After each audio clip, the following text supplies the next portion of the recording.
আমাদের কাছে মুসম্বি লেবুর অবস্থা দেখো, ভর্তি গাছ ভর্তি করে।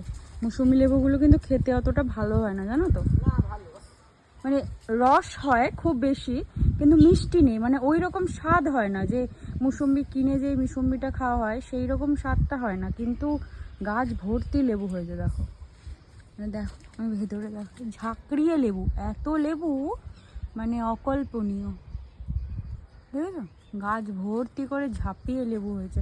আর এই গাছটা পড়ে যাওয়ার একদম উপযোগী হয়েছে। এখানে ঠেকনা তো দিয়েছে কাকা একটা, কিন্তু হালকা ঠেকনা দিয়েছে। এই হালকা ঠেকনাতে কিছু হবে না, তাকে ভারী ঠেকনা দিতে হবে। আর আমি এখানে যখনই আসবো এই মাঠে কিছু করতে, আর এই যে এসে আমাকে জ্বালাতন করবে যখনই আসবো, মানে কোনো সময় বাদ নেই, আমি আসলেই ও চলে আসবে। আজকে বাইরে হাওয়া দিচ্ছে সুন্দর, দেখো খুব সুন্দর হাওয়া দিচ্ছে, কিন্তু আমার অবস্থাটা ততটাই খারাপ। দেখো ঘামে একদম পরিপূর্ণ হয়ে গেছে, কারণ এত লেভেল গরম থাকলে মানুষ কী করে বেঁচে থাকবে। মানে আর কদিন পরে মানুষ মরে যাবে, এত গরম এত গরম এত গরম। কী যে চায় সূর্যি মামা,